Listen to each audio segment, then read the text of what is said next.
वैसे मैं जल्दी रीमेक मूवी देखता नहीं, और अगर मूवी साउथ से बॉलीवुड में रीमेक हुई तो बहुत कम चांसेस है मैं देखूं। पर दृश्यम 2 थी तो देखना बनता था, और नहीं देखता तो पैसे भी नहीं मिलते, 1 रुपए नहीं मिलते, मजाक कर रहा था। सो ओरिजिनल मूवी मैंने पहले एक देख चुका था जो बहुत टाइम पहले रिलीज हो चुकी थी, लेकिन वो प्रॉपर ऐसे हिंदी में डब नहीं थी, तो मैंने उसको सबटाइटल्स से देखा था। तो इतना कुछ मतलब मूवी वो भी बहुत बढ़िया लगी थी, लेकिन मुझे हमेशा से मतलब एक बार हिंदी में आता वो मूवी डब हो जाए। फिर जब दृश्यम 2 की अनाउंसमेंट हुई तो मैं इसी का वेट करने लगे कि अब सीधा यही मूवी देखूंगा। मूवी की अगर बेसिक स्टोरी लाइन के बारे में बात की जाए तो ये 1 से कंटिन्यू है, दृश्यम 1 के बाद की स्टोरी लाइन है। और मेन चीज ये है कि अभी भी वो केस खत्म हो चुका है, लेकिन पूरी तरह क्लोज नहीं हुआ। पुलिस अभी भी थोड़ी बहुत जांच कर रही है कि कोई सबूत मिल जाए जिससे उनकी फैमिली को पकड़ा जा सके। और एक तरीके से मेन इसमें ये दिखाया गया है कि उनके कॉन्सिक्वेंसेस जो भी उस मर्डर के बाद लोगों पे बीते थे, मतलब ये बहुत ब्यूटीफुली दिखाया गया। मैं एक एक कैरेक्टर के कॉन्सिक्वेंसेस बता सकता हूँ कि उसके साथ क्या क्या हुआ, इतनी बढ़िया तरीके से एक्सप्लेन किया था स्टोरी में।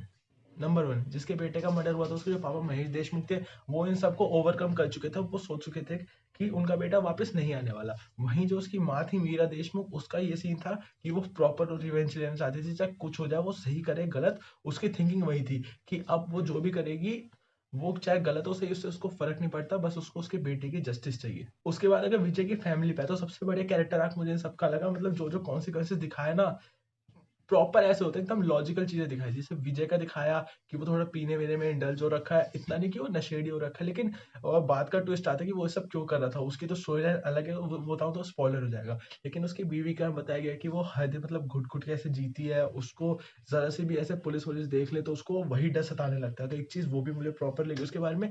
फिर उनकी जो दो बेटियां, छोटी वाली तो डरी ही हुई है, जो बड़ी वाली है उसको एक बीमारी हो गई है, और उसको वही थॉट्स वगैरह आते रहते हैं। वो सपना देखते तो उसको ऐसा लगता है कि उसके मर्डर का पता चल गया ये सब। तो उनके प्रॉपर जो सारे कैरेक्टर्स थे ना जो 1 में थे, उनके जो आफ्टर इफेक्ट्स दिखाए हैं उस केस के बाद, वो सबसे ब्यूटीफुल चीज लगी मुझे इस फिल्म में।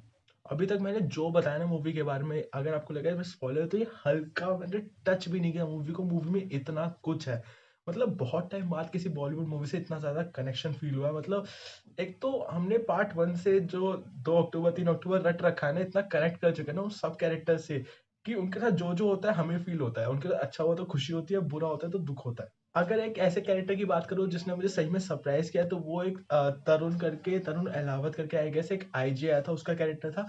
मतलब इतना शार्प माइंडेड था ना। एक दो सीन ऐसे हैं जो मुझे मतलब गूजबम्स दे देते हैं। एक सीन तो वो था कि वो विजय के घर में जाता है जब वो घर पे नहीं होता, उसके घर वालों से बात करता है, और वो जब वॉक कर रहा होता है ना उसके घर में, तो उस टाइम मेरी फटी पड़ी थी कि क्या होने वाला है। मतलब ऐसे एकदम सीक्वेंस बैठा दिया था ना, वो बीजीएम के अराउंड उस चीज को रिवॉल्व किया गया था प्रॉपर, उसके एक एक स्टेप की टक टक तक आवाज आ रही थी।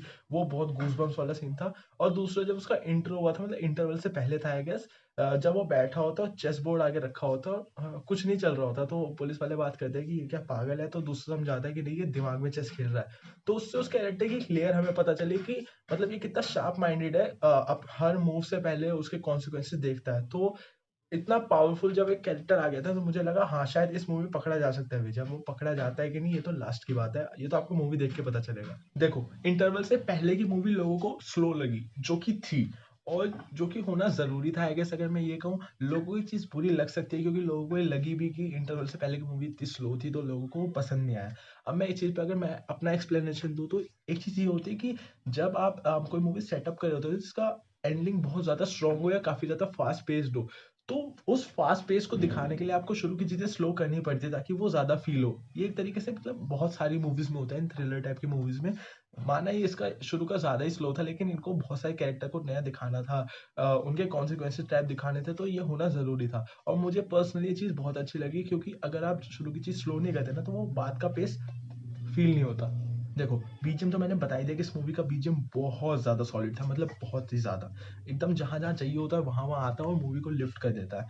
लेकिन अगर एक चीज है, एक कोई ऐसा एस्पेक्ट है, एस्पेक्ट एस्पेक्ट ही होता है, एक कोई ऐसा एस्पेक्ट है जहां पे मूवी बेटर हो सकती थी, तो वो था इसका डायरेक्शन, खासकर इंटरवल से पहले का। अब मैं ऐसा क्यों कह रहा हूँ, मतलब अभी मैंने बोला कि मूवी शुरू की स्लो थी, ये मुझे अच्छा लगा, लेकिन कभी कभी ये होता है ना, जैसे मैं तो एक रिव्यूअर में उस नजर से देखूं, लेकिन आम ऑडियंस तो मूवी देखने जा रही है, तो उनको चाहिए होता है कि ये नहीं कह रहा कि मूवी स्लो होनी ही नहीं चाहिए, मूवी स्लो होना ऑब्वियसली जरूरी है, लेकिन जब मूवी स्लो हो तो डायरेक्टर कुछ ऐसा दिखाए जिससे उनका इंटरेस्ट बंधा रहे।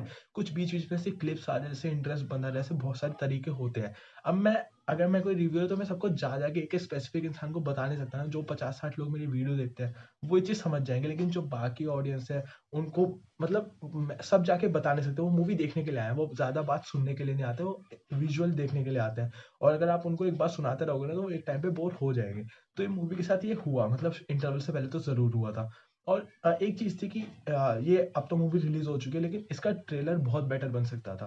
क्योंकि जब शुरू में ट्रेलर आया था मैंने देखा तो 2-3 चीज़ें स्ट्राइक हुई थी। वो 2 अक्टूबर 3 अक्टूबर बार-बार आ रहा था। तो उससे फेड अप होके मैंने बंद कर दिया था कि सीधा मूवी देखूँगा। इसका ट्रेलर इतना कुछ ख़ास मेरे को लग नहीं रहा, क्योंकि मुझे पता था मूवी अच्छी होगी। क्योंकि मैंने एक तो इसका जो पहले वाला पार्ट था वो देख रखा था। अब जिन्होंने नहीं देखा हो, जो इसके मतलब कुछ ऐसी ऑडियंस भी तो होती है जो ट्रेलर देख के मूवी देखने जाते हैं।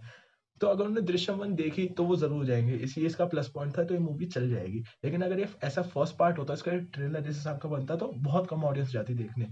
तो ये चीज़ें यहाँ काम कर सकते हैं मूवी में। ओवरऑल मूवी बहुत बढ़िया है, मतलब अगर आप ओवरऑल पैकेज देखोगे ना तो कोई ऐसी शायद ही बॉलीवुड मूवी इस साल रिलीज़ हुई होगी जिसने इतना बढ़िया थ्रिलर प्रोड्यूस करके दिया है। और एक्टिंग परफॉर्मेंस तो सबकी टॉप नॉच थी, मतलब इतने कास्टिंग ही जब इतनी ब्रिलियंट हो तो एक्टिंग तो सब अच्छी करेंगे। सो या that is for today guys. अगर वीडियो अच्छी लगी तो आपको पता है क्या करना है, फोन पे उंगली मारो, उंगली पे फोन, मुझे नहीं पता, बस वीडियो लाइक हो जानी चाहिए। बाय।